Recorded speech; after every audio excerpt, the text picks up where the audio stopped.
And welcome, fellow lovers of love, on another excursion through a stream of consciousness towards everlasting love. Yay! I changed it. Love it. I love it. I love it. If I keep screwing up the other way, I will then change it. That's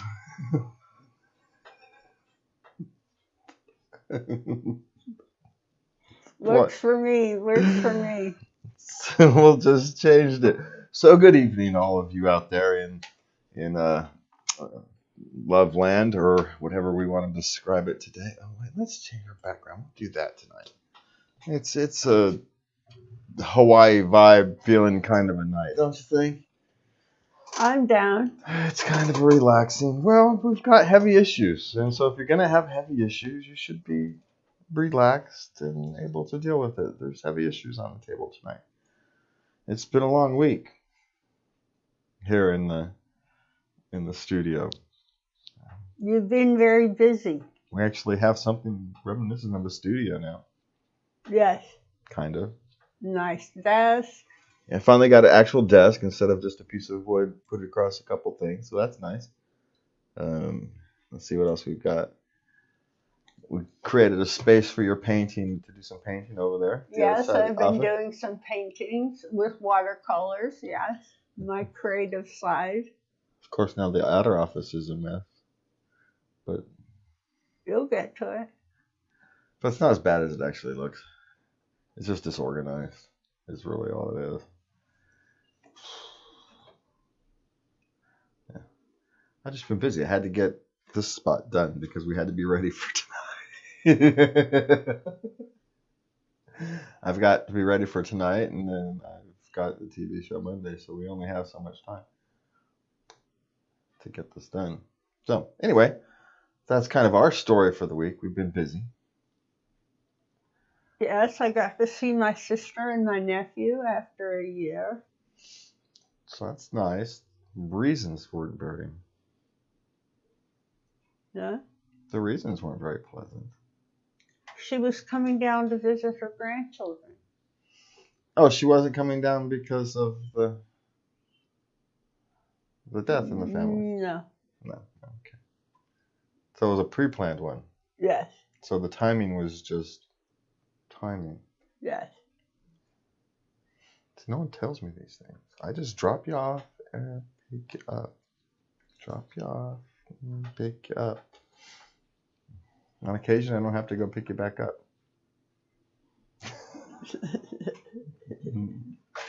That's how these things happen. So, let's see what we have on our agenda tonight. So what do we want to start with? We've got family comparing mental illness. I actually think... Well, I would like to start with something positive. 7 actually helpful things to say to someone struggling with mental illness. Do you want to start with that, or do we want to kind of end this mental illness section with that? Kind of end with the positive. Okay, good idea. Where do you want to start? As you can tell, we didn't get a chance to. I was so busy this week, and we didn't get it this week. I did get research done, but I didn't get a chance to sit there and discuss how we were going to approach it. So let's start with this: when your family compares your mental illness, because this is something that I think is an issue we all struggle with, and we'll kind of delve our way deeper into it and then work our way out.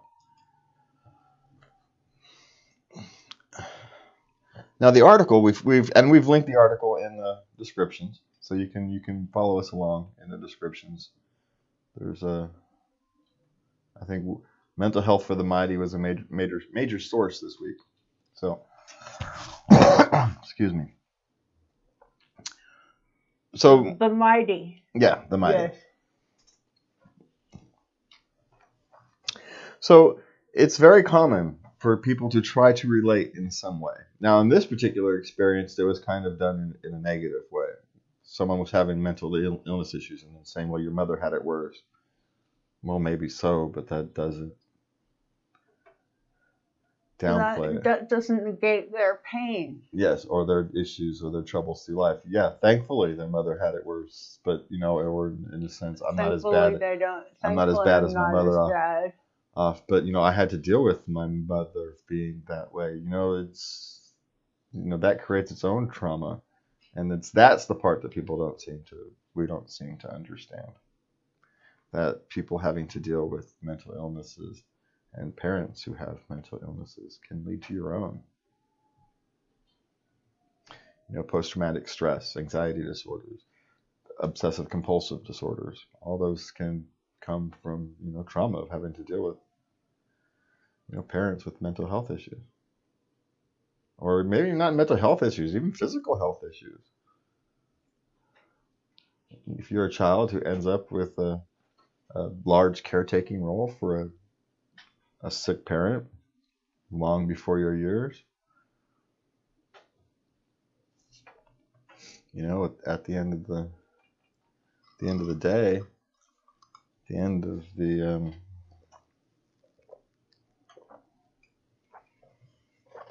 you get into adulthood, you start going out on your own, and next thing you know, you've got your own issues to deal with.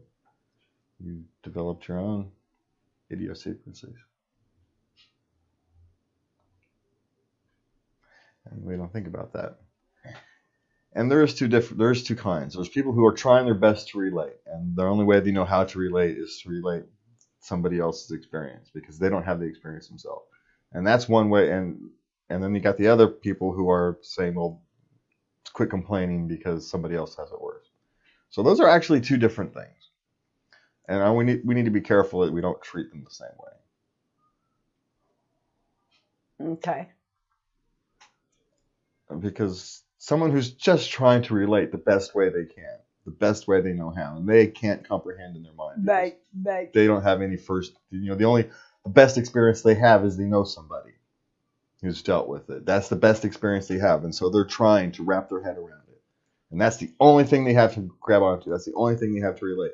You can actually use that as a way to get them into the conversation, to have the conversations, to explain to them about how well even something like anxiety disorder manifests itself in hundreds of different ways, depending upon people, places, experiences.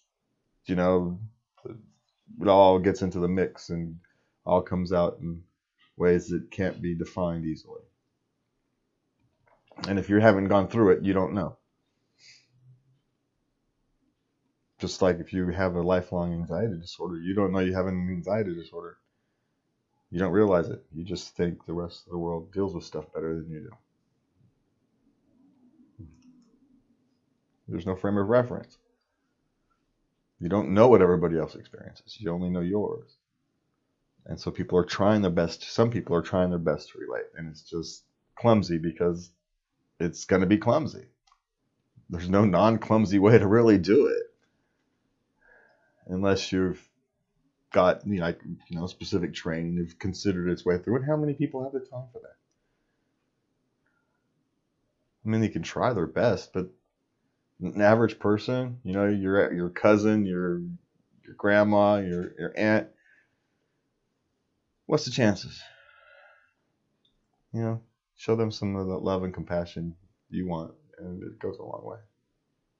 It's really all I'm saying. Just now, the other person who's downplaying your journey, telling you to toughen up because somebody else has it worse, tell them to stuff it. There's really no nice way to deal with them, but they're not going to notice anyway. So they're so wrapped up in their own world that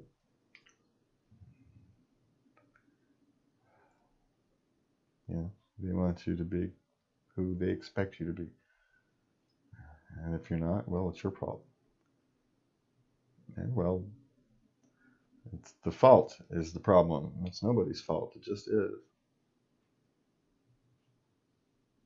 You are who you are, for heaven's sakes. Yeah. Well, we like to think normal is being normal. Kind of air quotes normal, whatever the hell that means in whatever's head, right? Because there's no such thing as normal, but there's this thing that being normal has its own There's a morality in being normal. Superiority in being normal. You're normal, so therefore you're better than everybody else. But, well, no. This means you're more like everybody else than other people. That's really. And quite frankly, there is no normal. It drives me crazy. The one thing that doesn't exist is an average human being. It doesn't exist. You're an average child. We build all these systems for the average person. It's like the average person doesn't exist. The average family cannot have 2.3 children. It's not freaking possible. So the average family doesn't exist. An average person doesn't exist. They're far too unique.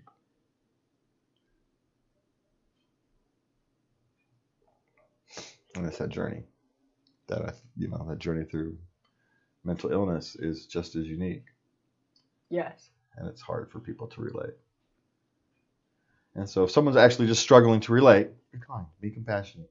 Be that kind and compassionate thing you want. Now, if someone's being a jerk, kick them to the curb. Or well, I can't say that. So I was kind of that one of those skits we've been watching. It feels like you've been punched in the... Yeah. Oh, God. Yeah, I can't say that. So, anything you want to add to that thing there? That rant I just went on. Not to compare your own struggles with someone else either.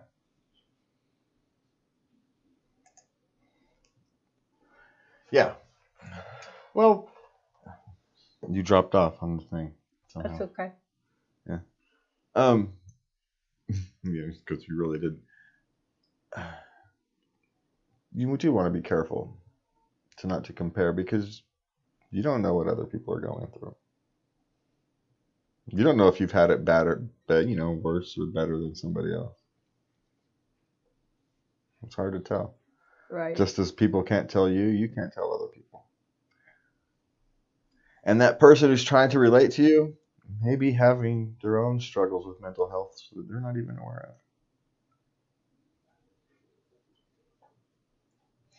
of. Those of us who are dealing with our mental health, who actually are aware of it, who know how to cope with it, even as inaccurate or as clumsily as we may do, have an advantage over those who are bounding through their life without realizing they actually have mental health issues or emotional health issues. I'm actually becoming disliking of the term mental health. We use it to too broad a brush. It covers too much.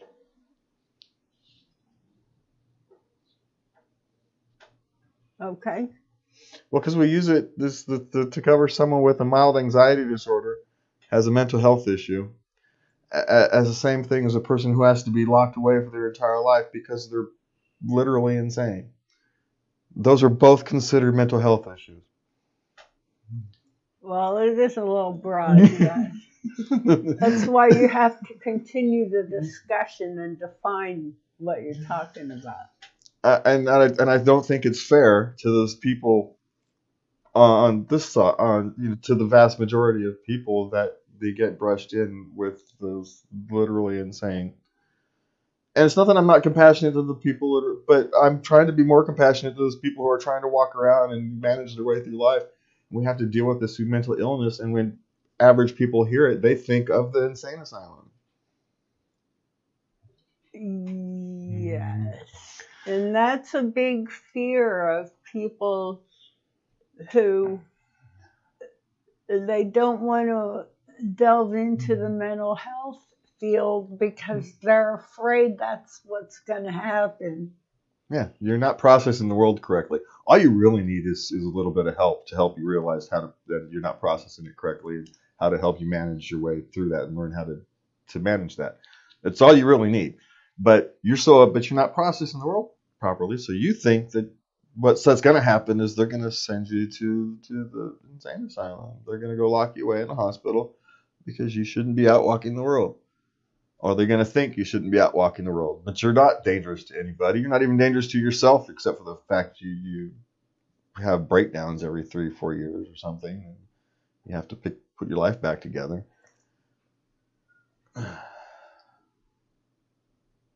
And so they don't seek help. And they go through their life like that. And sadly, many people are able to go through their life like that. And I think that's sad. Because a little bit of help, just a little, not even help, just some guidance. It's like, hey, no. Not everybody experiences the world the same way. You just have your own way to process the world.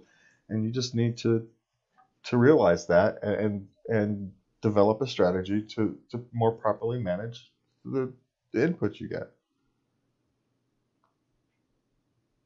But it's hard for someone, your spouse, your mother, your relatives, to tell you that. You need a professional, a doctor, someone with, experience, knowledge. Training. Yeah. And also knows how to get you to the point where you can hear it.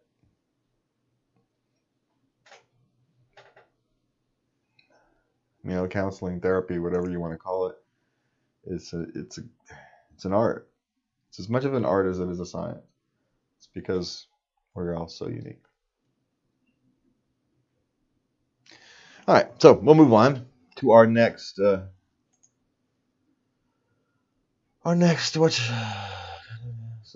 that one is done. So I wanted to actually continue on the point. The next article was she's got this photo, the article. It's Again in the Mighty. It says, why this photo, which shows a picture of 2 happy girls, young ladies. She denormalized talking about suicide. Now, talking about suicide is difficult. I'm not how sure we normalize talking about it. In a sense, I know what she means, and in a sense, she's right.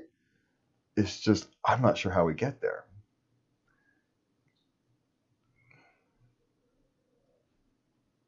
Because how do we get people who...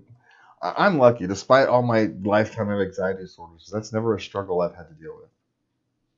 That's been one of mine. And so I'm not sure how we, but I've people around me, people I care about, have had to deal with it. But I don't know how we normalize that discussion. I'm sure there's a way. I just don't know how we do it because it's so uncomfortable.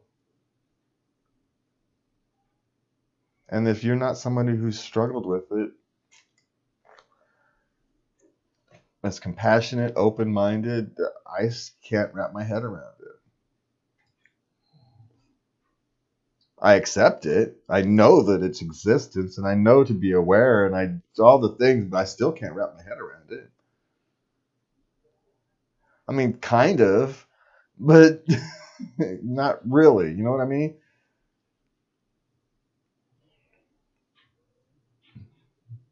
Well, you don't think about it.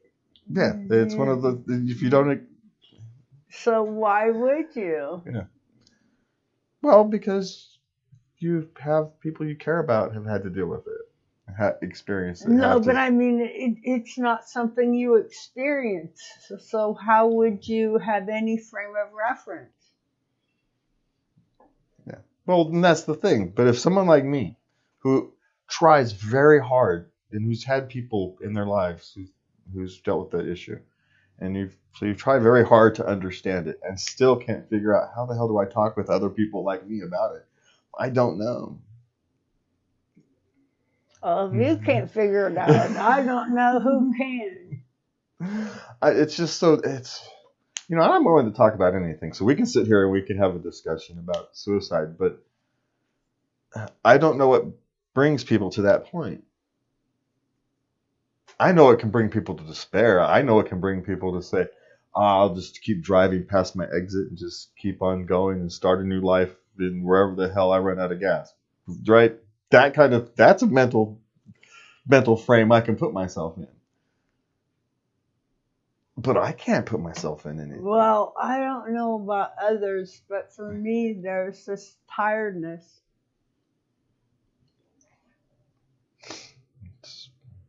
But I just don't know how to discuss it. And then she's correct. We need to figure out how to do it. But we've been needing to figure out how to do it for a long time. And we still haven't figured out how to do it. Maybe there's one of those things that there's no good answer. You just have to keep trying. Keep showing the willingness to talk about it. That, there are people who are willing to sit there and have a conversation about it.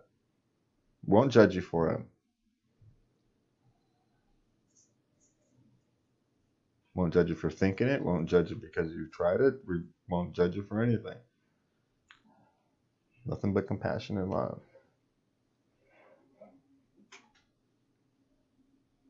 I'm not sure there's anything else we can do other than try to love your fellow human beings and be there for them when they need you. And spread that message far and wide, and make sure that includes when you're having thoughts of suicide. What else do we do?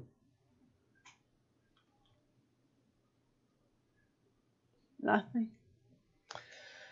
Just try to be there. Doesn't feel like enough, though, does it? Well, I'm not trained. I'm ill-equipped. Well, I know how to listen, though. I know how to listen.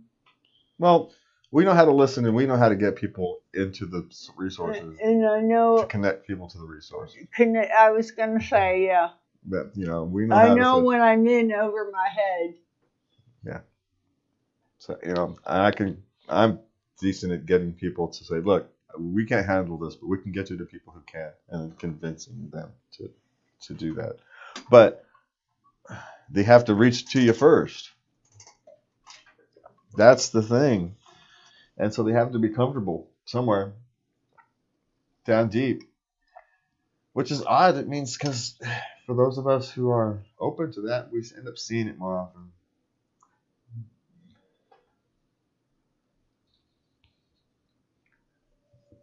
Simply because we're more open to it. Yeah. The type of person you are. That's the type of person you are. Yeah, so you see it more often. So, anyway. So be kind, be compassionate to people around you. Keep your eyes open. Talk to your friends, especially now. There's so many people dealing with emotional issues and mental health issues that haven't had to deal with them before. I think we should all be careful about how we treat other people. Stop being kinder. Maybe start being kinder to yourself. Be a little nicer to yourself. Be a little nicer to the people around you. And maybe the world will become a little bit nicer place. All right. Let's see what else we've got. Oh, that's the wrong one. All right. Do we want to do the helpful things at the second after the break? We got 6 minutes. Or we can do the 5 helpful things to let go. Let's do this. We can always finish it the other stuff. You wanted to do this one. 7 actually helpful things to say to someone struggling with mental illness. Yes. We're going to start this? Yep. Okay. We'll do the first 1, maybe 2, and then we'll take the break and pick it back up.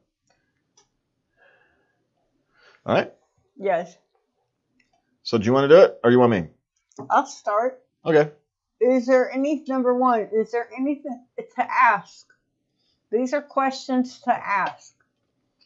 Is there anything I can do to help? And I love when you ask me this, because the writer brings something up. You're acknowledging it's a legitimate feeling. It's not, she's just being wonky, Well, sometimes maybe you are just being wonky, but it's still a feeling. It's Maybe it was just being wonky. To me, she's not feeling well. What the hell? It's like if someone's puking, you don't tell them, you're not really feeling sick. What the? It's just that egg salad you ate last night. It's fine. You don't tell them. No. You ask, what can you do? I'm just saying, man. It's not actually all. That one's not all that. Even though sometimes I don't know. Yeah, and it's okay to not know. And it's okay to say no, and it's okay to say yes. And if you know your partner well, it's okay to sometimes carefully overrule what they ask for. Sometimes they'll tell you, no, it's okay. Like, you'll ask me, I said, do you need me to hang out? No, it's fine. Yeah, well, I'm going to hang out anyway.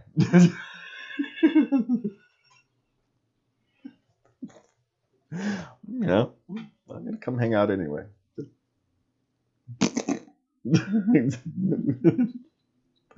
I will. Well, why not? Why wouldn't I? I don't like do anything major, but yeah. No, you don't. We just sit and smoke. Just sit, watch Red Green. Watch Red Green or sketch comedies or Cheech and Chong or who knows. Nothing heavy because I don't like watching violent movies, so that kind of limits our ability of what we're watching. What about Indiana Jones? You watch Indiana Jones, I don't. The first one's okay, but the rest of them. Oh, okay.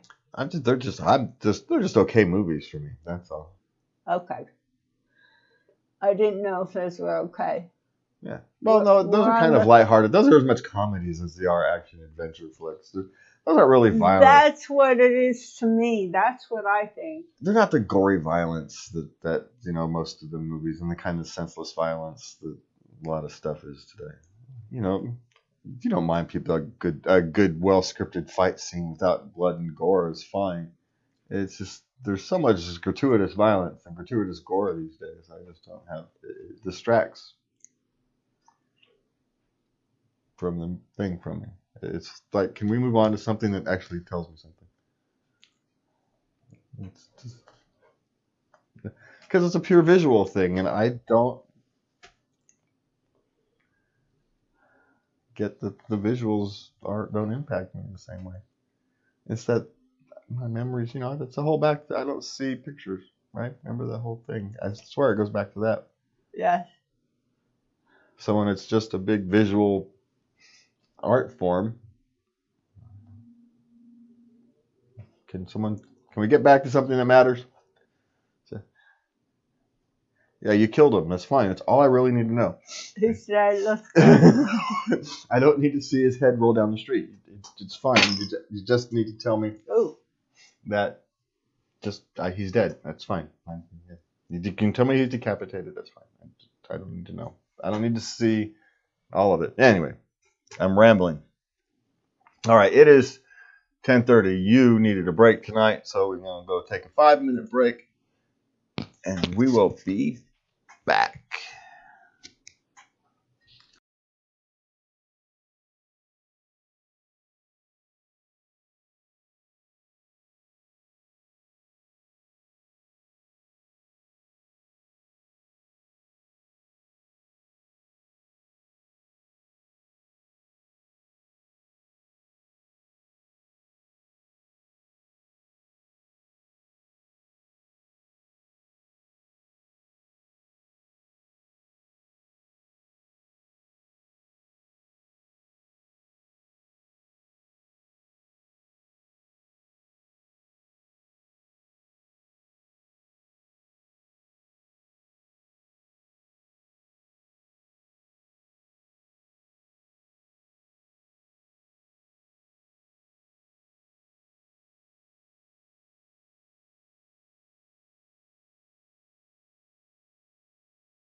And we are back. Thank you for joining us. We'll take care of a little bit of business right here off the top. You can hear our previous podcast at anchor.fm/late night love. You can visit us at latenightlove.us, even though the website needs an updating.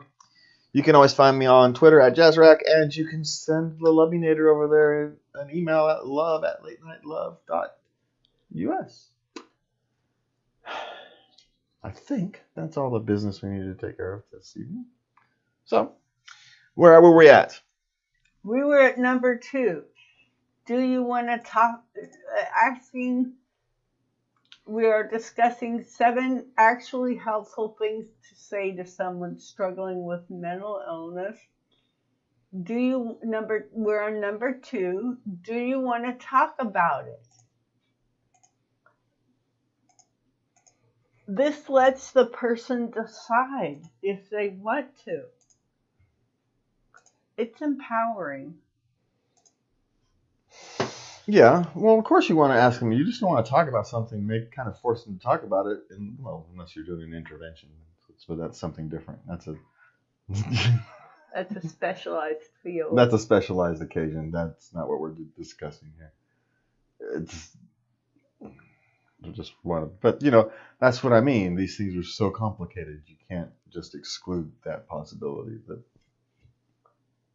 there is that one exception where you actually have to do an intervention. Sorry, you're not giving that other person a choice. But again, that's an extreme option, and we're not discussing that here. So, sorry, we're off of my tangent. I can't leave these things unsaid. It's not my fault. Well, you're very thorough. I can't leave these little details because there is that one exception, and these things are insanely complicated, and I don't want to be the person who's responsible for oversimplifying things.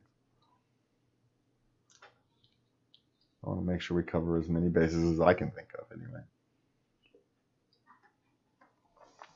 Because, I am limited myself. Okay. But yes, you do want to make sure that they want to talk about it. They're ready. They're at that period of time. They may want to just, no, I've been thinking about it. I just want to shut up and watch something where I don't have to think. I want to do something where I don't have to think. That may be where they're at that particular day. That may be what they need. Right then, they may not want to talk about it. They may need to not talk about it. They may need to talk about anything else. Sewing, Family. I like to talk about family. Yeah, but they may need to talk about something that's meaningless. That's why guys dig into sports, because it's completely meaningless, but yet they can get all emotional about it. It's a way to deal with emotions without having to deal with their emotions. I didn't say we're smart. So that's what we do.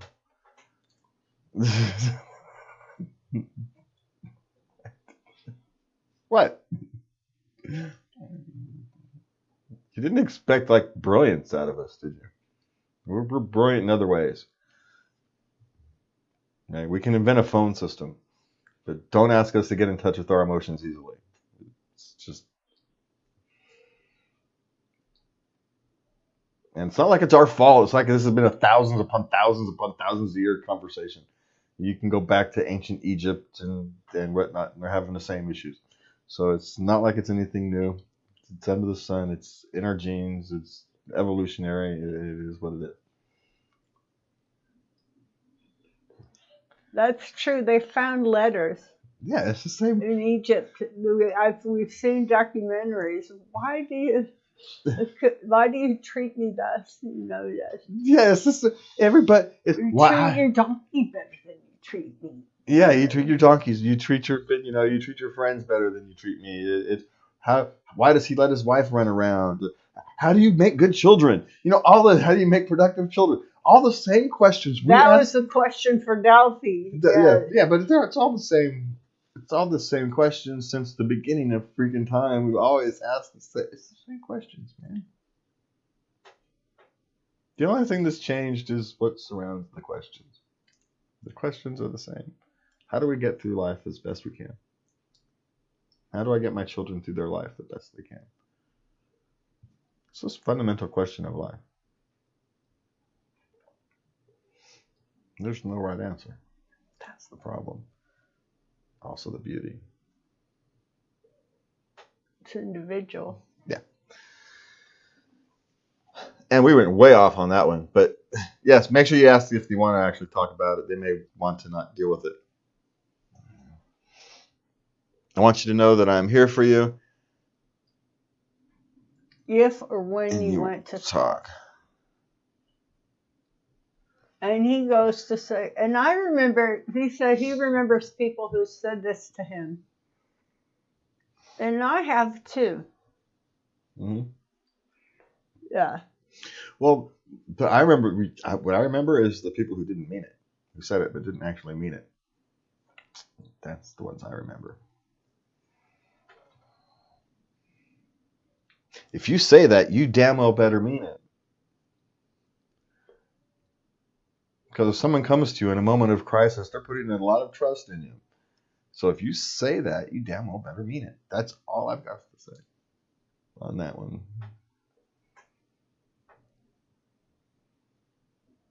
Well, I hope I've never let you down. Have I complained? Never. Well, then we're fine. Okay. There is evidence that I would say something, in some form. I wouldn't like throw a hissy fit or something, but you would know. You would say something. We would have had the discussion at some point. Good. Yeah, we would have covered it. These things don't go unsaid. Unless I know, well, there was a reason at that particular time, so there's no reason to say it. You're having your own thing, and there's, on occasion, our things happen at the same time. And that's never a good day in our house when we're both having a bad day. Well, no, they're not bad. No, we know what to do, so they don't become bad days. Yeah, now we do, but we didn't before. They've been some real doozies. But we know what to do, so they don't become bad days, and that's the point. Is that on occasion, we're on our own today.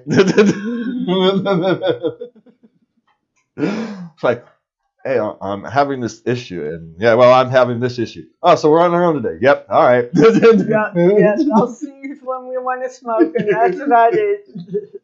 We'll keep checking in, Keep checking in. How you doing? Anything you need? Nope. Okay. See you in an hour for another joint. We'll see which one of us is better off when we need it. That's it. But that freedom allows us to get through it much faster. Yes. Because there is no pushback, and we trust each other that if one of us ultimately needs the other one to step up, they would. Well, yes, Yeah. I have. You've had phenomenally bad days, and I've had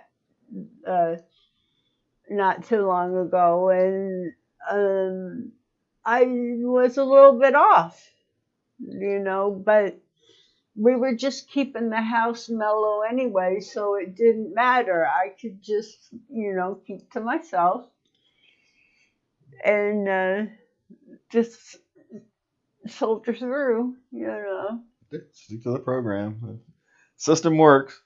It's not always pretty, but it works. Get through the day. Get through the day. Tomorrow's a better one. Tomorrow's a better day. Yep, it always is. Yeah. I always like to say you have to go back a couple steps because you can't always get continually better all the time without going backwards every now and again. Because then it's impossible. You're reaching for stuff that's impossible. I hadn't thought of that. So you have to have bad days every now and again. You just have to. One, you appreciate the good days. You appreciate the good times a little bit more. But two, it's literally impossible to continually to go up and up and up. What goes up must come down. You have to come down on occasion. Just to rest, reorient yourself, and go. Well, the body can't sustain high endorphins all the time. Yeah. But that's what goes with anything in life. You have to reevaluate every now and again. Reevaluate where you're at, where you're standing, what you're doing. It's better off if you do it consciously. Make yourself do it rather than do it when you're in your mind or body forces you to. Yeah. And when your mind breaks or your body breaks, and you're forced to reevaluate. No. Better off if you plan the reevaluation. Mm. Now, doesn't often work that way, but because life ain't like that. Life ain't like that, is it? You can talk to me about anything. There's the number 4. And again, you damn well, yeah, oh, there he goes. But this rule has one word for you. Only if you mean it. There you go. You can talk to me about anything, but only if you mean it. Yeah, that goes back to the one before as well. Only if you mean it. And it's true. And sometimes people are going to tell you things, and you have to understand that it's their interpretation of the world is not, necessarily correct, and they're working through it, and you're part of that process, and you have to honor that. That's what therapists are really paid for. Is they're paid to sit there and understand that you're going through someone who's working through things, and that what they're actually telling you is not necessarily what they're really feeling. It's they're trying to figure it out, and that's how they're interpreting it at the moment. But what's going to be in 3 months is going to be different as they refine it and understand it better, and not overreacting to something because it's not real yet.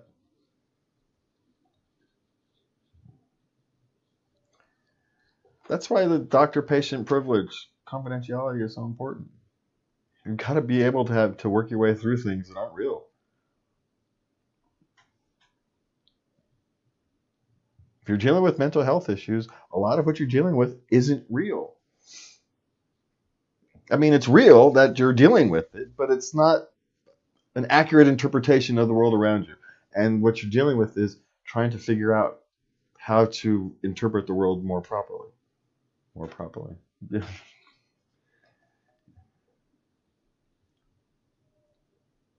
You're trying to get help in how do I stop making the same interpretation mistakes. Or if the same interpretation, like for me, I essentially ignore my first interpretation of things. Don't completely ignore it. And then I wait for the second one. And because the second one's going to be more accurate. The first one's going to be laden with, the anxiety instinct. Fight or flight. It's going to be tainted. I have to get past that and then see it again to get a better reflection. But I've learned how to do that. I had to learn to do that. It's not like I could just snap my fingers. It took years. But I'm still not always good at it. You get me on a bad day, and it takes a lot of effort. A good day, you don't even think about it. You just kind of does it automatically. But on a bad day, it takes a lot of effort. It's like at the beginning, when you have to do it, train yourself to do it. You literally have to consciously interpret everything you do twice. I did, anyway. Again, because that's how I went through it. I don't know. Other people are different. Well, you never know. Yeah. You have the calm demeanor. You take a moment, but I know I figure you're just thinking about it. Well, You're running through your processes. It takes you a second. Right. That's exactly what I'm doing. I'm letting the first thing go. Essentially, you don't completely ignore it because there's value in the fight or flight, right? There's value in that. I've learned there's value in paying attention, so at least being aware of that, because it notices things that you don't notice, that the other parts of you don't notice. And so there's value in paying some attention to it. It's just the trick is knowing how much attention to what. And for people out there with anxiety disorders, they know exactly what I'm talking about. And people who don't are going, what the hell is this guy babbling on about? It's just because we interpret the world that differently. But yeah. And I think we've strayed way off topic. Even though not really. I have no idea what you're going through, but I do know what it's like to need a friend. That's actually a good response. I may phrase it, you might want to phrase the ending of that individually to suit yourself, but because that's a little dry, but no one talks like that. That's all I'm saying. But it'll come out naturally when you're saying it. It'll come out naturally awkward when you're saying it. It'll be fine. I just want to understand if you're talking to people like this, it's gonna feel very awkward. It's going to feel awkward, yes. And that's perfectly normal. Don't let that awkwardness stop you from doing it. I just want to be clear. You're gonna feel very awkward. There's no way around it. It just is awkward, and we all have to accept it. We all just have to accept that these are awkward conversations. It's one of the things we have to go through before we can normalize it. Yeah. And offering to be the person who, maybe you're the person who they don't have to talk about it with. Maybe you're the person who on Wednesday nights you go bowling with and you don't have to talk about it. Maybe you're the escape. You never know. And if that's your role, then that's your role. Honor it. Because, someday someone may do it for you. Or someone you care about. Or, more likely, someone is doing it for someone you care about right now and you don't know. I had somebody, I wasn't in my right mind, and they would sit and play Yahtzee with me. It was the only thing I could understand. Numbers were solid. You can't argue with numbers. So he'd sit there and he'd play Yahtzee with me. That's a good one. Just, whatever can... Take me to AA meetings. Yeah. Someone right now may be helping somebody that you care about and nobody knows because it's nobody else's business.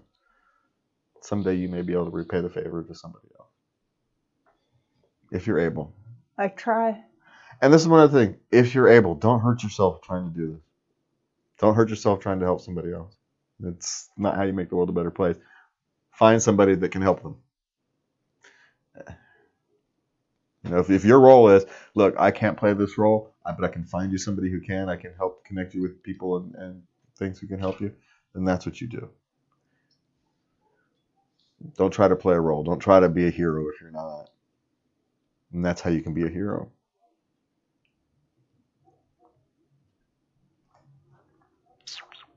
Okay. How can I be praying? For those of you,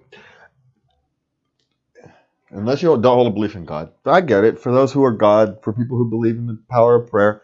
That can be a very powerful statement, yes. How do you want me to pray for you? That can be a very powerful question. Well, it also gives them control. If you pray, and you're someone who prays for people on a regular basis, why wouldn't you? Say, hey, I'm willing to spend some of my time, some of my conversation with God for you. How do you want me to do it? How would you like me to do it? I can get it. I don't have the belief in God, so I don't, that faith thing, but I understand why people do.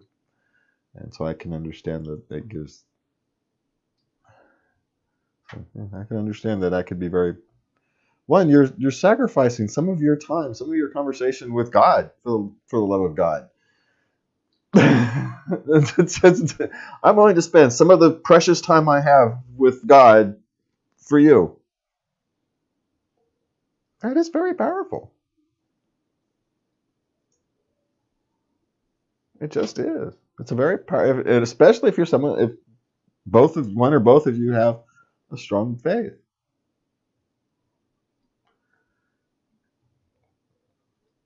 And, the power of faith, the power of belief, the power of hope when dealing with mental illness is very strong. So, whether you believe in God or not, the power of hope. Okay, I'm sorry. Sometimes what we say comes out wrong. Own it and learn from it. Sometimes it's better to get things wrong and apologize than to never say anything. People will forgive mistakes made in love. This is very true. Yes, if your intent was good and you're just clumsy, and you go, "Oh, I'm sorry, I'm trying the best I can. I didn't mean to hurt your feelings. I didn't mean to." Yeah, intent matters. You know, I always try to do that when people are clumsy. I always say, well, were they trying to be hurtful, or were they trying the best they can, and they just, were clumsy, inarticulate. You don't know how, or whatever thing it is. Try to take it for how it was meant to be given. Yes. Not how I interpret it. A little of that compassion you want, pass it on. It's always my feeling on that. I want some compassion, for when I am misinterpreted in the world. So why wouldn't I give that same compassion back? Kind of obligated, aren't I?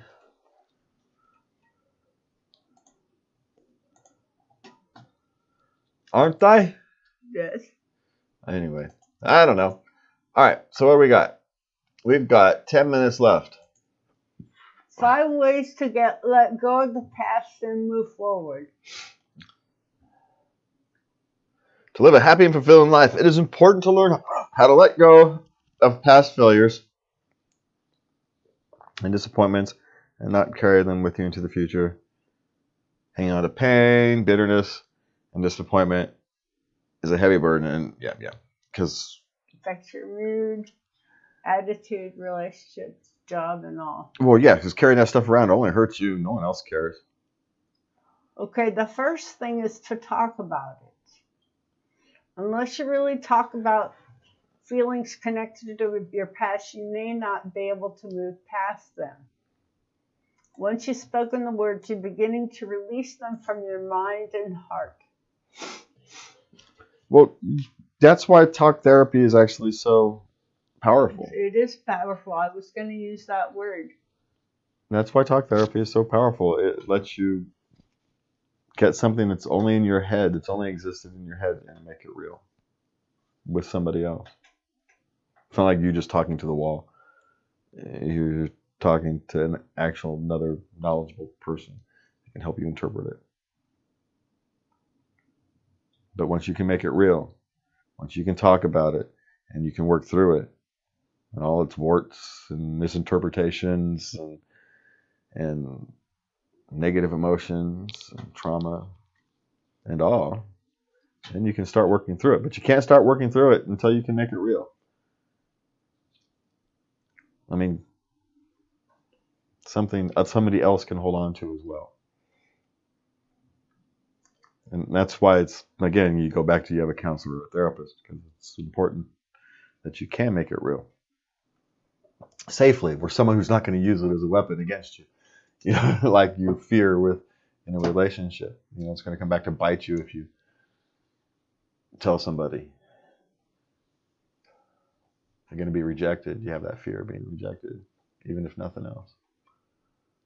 If you tell some people these dirty, dark secrets that you've been dealing with for a long time, whatever they are. If someone finds out, they're going to reject you. But your counselor is not going to reject you because they want your paycheck. They want your check. Well, they don't go into counseling to judge people. No. That's not what they do. No. Well, no, but they're paid. They're literally paid to not reject you. Now, they might go, your case may need someone who has a better specialty. They're not rejecting you. They're referring you on to someone who's better suited to help you. That's a difference. But that's actually a hard thing to cope with sometimes, because you find someone you tried to trust and then they pass you off. And to realize that they're not actually passing you off. They're doing their best to help you. Yes. But if you're dealing with mental health issues, you're not going to interpret it that way. Now, if they're halfway decent, they can help you deal with it that way. But still, it's that's a type of rejection if you have a mental health issue. It just is. Okay, so what's that? Number 2 is use a journal.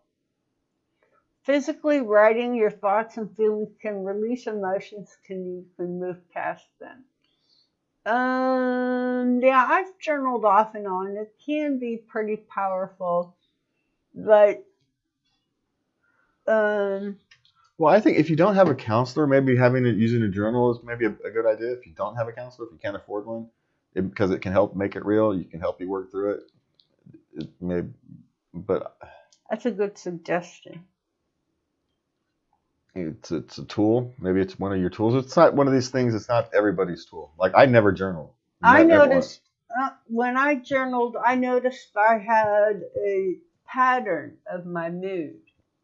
That's what journaling is good for. You can look back and see patterns. I've never journaled once, so I don't know. But writing's not my thing. My writing process is agonizingly slow, so journaling wouldn't be my. I can't do the sit down and just free write thing. I've tried 100 times and I just can't do it. Just where you free write and you sit down there and you just write whatever pops into your head, literally nothing will pop into my head.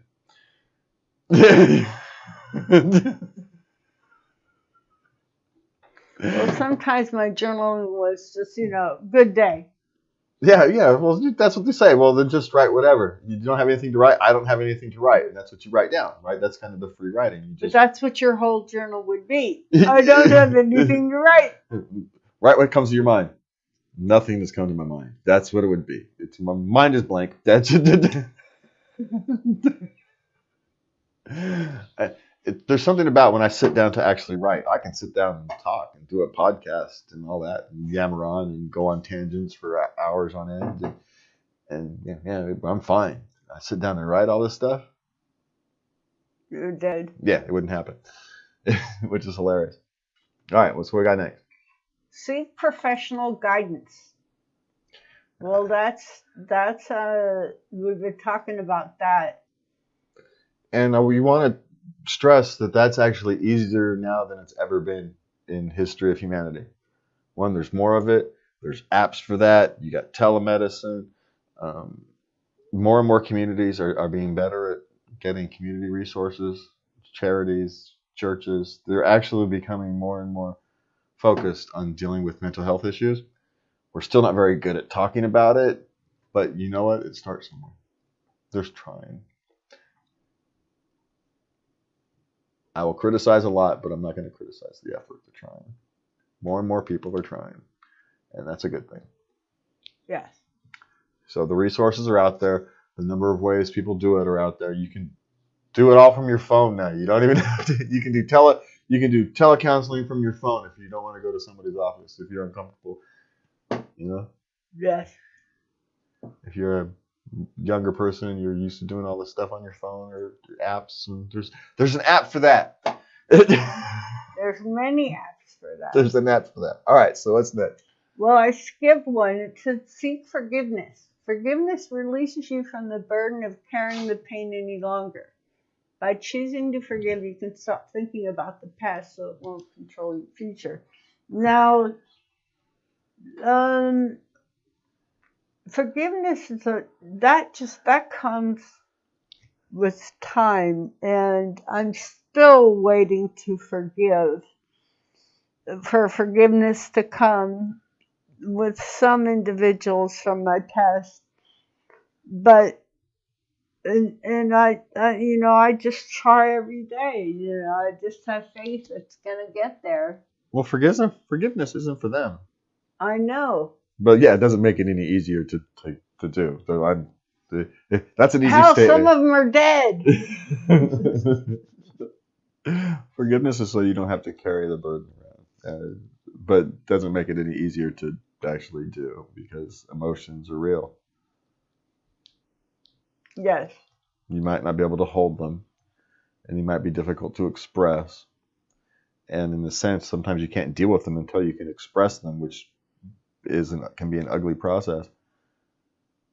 But, they are real. They affect you as much as the rain, the snow, the cold, the heat,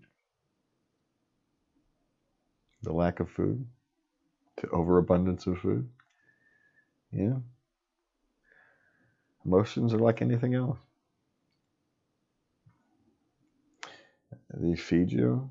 They can make you better. They can make a bad day turn good. They can make a good day turn bad at the drop of a hat. But it also makes us human. That ebb and flow of emotions, it's what love's created out of. The dips and the highs. You can't have one without the other. You can't have an emotional high. You can't have success without failures. Because you don't know what they are.